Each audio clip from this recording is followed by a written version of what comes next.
It was a bright, sunny, early morning at Waddingthorpe Airfield. Vinny, Victor and Val were woken by the sunlight flooding into the dark, gloomy hangar as the doors slowly slid open. "Morning, you three," said Squadron Leader Ginger Jones, Waddingthorpe's commander. "Big day today. You are leading the flypast on the Celebration Air Show." The three huge aircraft blinked in disbelief and couldn't contain their excitement. "Oh, we can't wait, sir," Vinny exclaimed. "We are so excited." These three gigantic planes, known as the V-Force, were designed, built, flown and maintained by the best crews Britain had to offer. The three friends dreamily rolled further from the hangar. Squadron Leader Jones had to shout after them, as he had a lot of important things to say. "Now remember to behave yourselves today. No messing about. Just fly straight and level and stay in formation. Everyone, including the Queen, will be watching." Yes, sir, replied the V-Force in unison. They rolled back to the hangar, excitedly chatting to each other as Mr. Mechanic cast his expert eye over them for any mechanical problems. Today was a day where everything had to go to plan, and there was certainly no time for any silliness or messing about. Soon it was time for the other aircraft to wake up and get a wash and polish, ready for the big day. The Harrier twins, Harry and Harriet, blinked in the bright sunshine as they were rushed out of the hangar. Next was Blackburn the Buccaneer. He only blinked with one eye, as like all buccaneers, he had a patch over the other one. Soon after followed a pushing of seriously magnificent machines into the outdoors, led by Vicky the VC-10, then followed by Katie Canberra, Hunter, Vlad Vampire, Martin Meteor, Nige Nimrod, Hector Hawk, Winston Whittle, Sally Seahawk, Natalie Nat, Percival Provost and Trev TSR2. They all lined up on the tarmac as Ginger Jones began his speech. "Today, you are to fly in our Celebration Air Show. You represent the best of British, when Britain made the best and ruled the skies." Some of the aircraft rolled their eyes. Some even started to yawn. Larry Lightning whispered, "Blimey, he's chatted on like old Ernie Shackleton." But Larry was so loud anyway, his whispers were more like shouting. "Oi, I heard that!" exclaimed Ernie Shackleton. "I'll have you know that I don't drone on, thank you very much. Ha! The cheek of it. I don't drone on. It's because of my unique propellers," "Yeah, leave us prop planes alone," yelled Billy Belfast. All the other jets laughed. "Wah, wah, wah. Yes, you do. Drone, drone, drone. Snore." Larry shouted back. "Oops, look out, Larry. Ginger's looking, and he don't look happy." Whispered James Javelin. Sorry, sir." Larry shouted. "Behave yourself, Larry. We have VIP guests joining us today. None other than the Royal Highness the Queen herself. She'll be visiting the airfield and watching the show. I've even laid on a high tea with celebration cake for her. Arr, me hearty. You might be wanting to look over your shoulder, me landlubber." Interrupted Blackburn, "What do you mean, Blackburn?" as Ginger Jones turned around. Gertie, stop eating the high tea." Ginger yelled. The cake! The cake! It's ruined!" Gertie Gannett tried to look innocent. "What?" she said with a mouthful of food. "I've not touched it," shrugging her folded wings. "Get back to the hangar, now!" Ginger ordered. Gertie licked her chops as she trundled back to the hangar, muttering, "I'll have a nibble." Anyway, as I was saying, continued Ginger Jones. But just then, Lenny Lynx, Sid Scout and Wendy Wasp the helicopters buzzed over, hovering above Ginger Jones, blowing dust in his eyes as well as his cap halfway down the runway. Sorry we're late, sir. Apologised Lenny, oblivious to the very dishevelled squadron leader, whose face grew wild with anger and redder than a beef tomato. Oh, just stop blowing dust everywhere, will you? And where's my hat? He was not happy. The 3 helicopters landed at a safe distance and turned off their engines. Ginger Jones dusted himself down. He was still not happy. I'll have to change my uniform and get a new hat now. Never mind my speech. The helicopters giggled and their rotor blades jiggled as they chortled to each other at the sight of their dust-covered squadron leader. Oh, thank goodness for that. Billy cheered. Sarah Seavixen giggled as Ginger Jones sloped off covered in dust and grit to retrieve his pride and joy, his hat.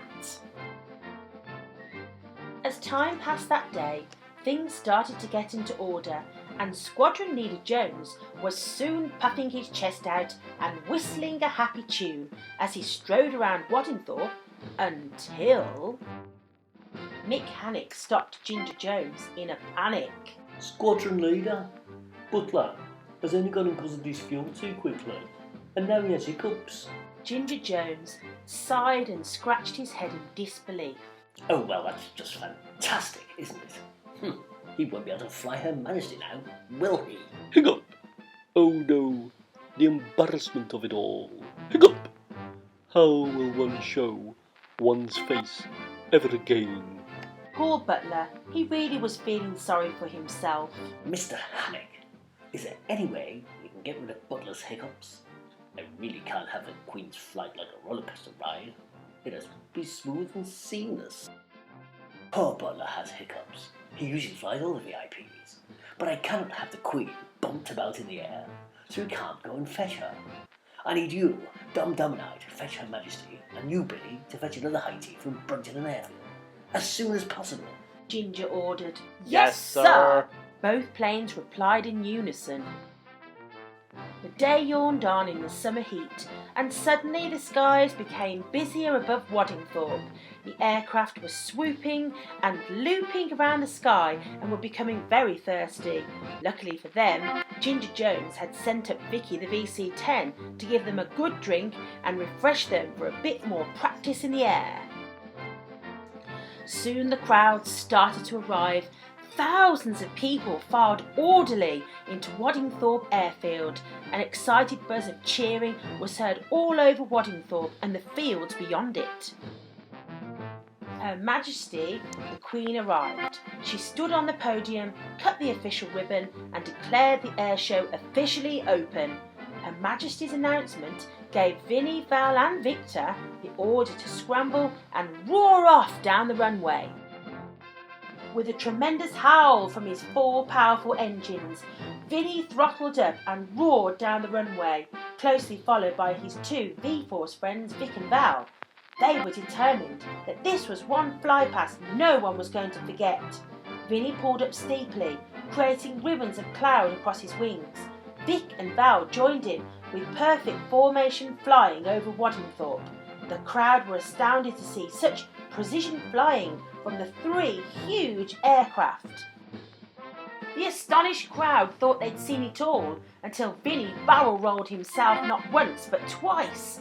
The crowd gasped in amazement as Vinnie's massive wings manoeuvred him like a fighter jet.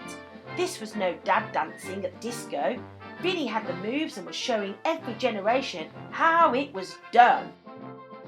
Vinnie soared back into formation with Val and Victor, but their flypast was not over yet. Vinnie, Vic and Val put on an elegant display. They climbed high and swooped low, popped in and peeked out of the clouds, then saluted the amazed crowds below in an echelon-style formation. The 3 V-bombers had done themselves proud, and it was now time to clear the air for their pals. They felt amazing as they began their approach. They crossed the threshold of the runway to the sight and sounds of thousands of fans wanting to get a picture or selfie before their landing gear had even touched the tarmac. All of a sudden, a colossal roar echoed across the airfield. Larry Lightning screamed down the runway and rocketed vertically into the stratosphere, lighting up the sky with his afterburners, rapidly disappearing to a mere dot. As the crowd recovered from Larry and his ballistic performance, Harry and Harriet jumped vertically off the runway, straight into the air. Vectoring their nozzles, the twins pirouetted across the airfield like prima ballerinas, bowing and curtsying to the cheering crowd before blasting off over the hangars. Just then, as if from nowhere, Blackburn the Buccaneer roared along the runway so low that he looked like he was taking off, but his wheels were already up. With just inches between his belly and the runway, Blackburn cheekily dipped his wings and shouted, "Ahoy, me hearties!" to the crowd before ascending into the vast blue sky. Finally, the 3 helicopters buzzed over the airfield like a pop trio with their adoring fans watching in a daze. Sid Scout and Wendy Wasp flew fast and low, moving seamlessly along the runway. Lenny flew just as fast as them, only backwards, before climbing and completing a series of loops and rolls. The crowd went wild with excitement as the trio hovered over their hangar. Ginger Jones stood almost like a living statue, stunned with pride. Her Royal Highness the Queen exclaimed, "Well done, all of you, jolly good show." She went on to gush, "You have all proved that you really are the best of British.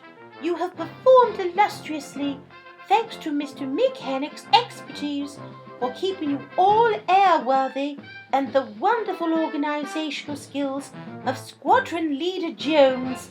You are British engineering at its best." Everyone at Waddingthorpe beamed with delight and was so filled with elation that they nearly burst with pride.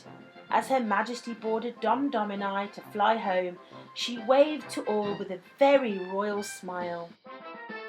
Ginger Jones was so proud of his fleet that he prompted himself to make another of his famous speeches. For 100 years, the British Army, Navy and Air Force have developed the most skillful servicemen and women to carry out very tough and demanding roles all over the world.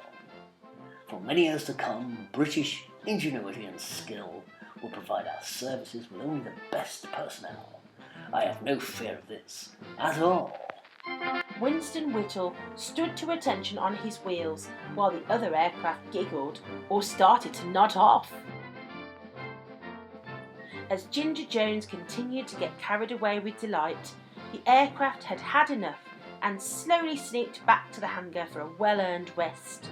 Ginger Jones continued with his speech. It was fair to say that he was the only drone at the airfield that day.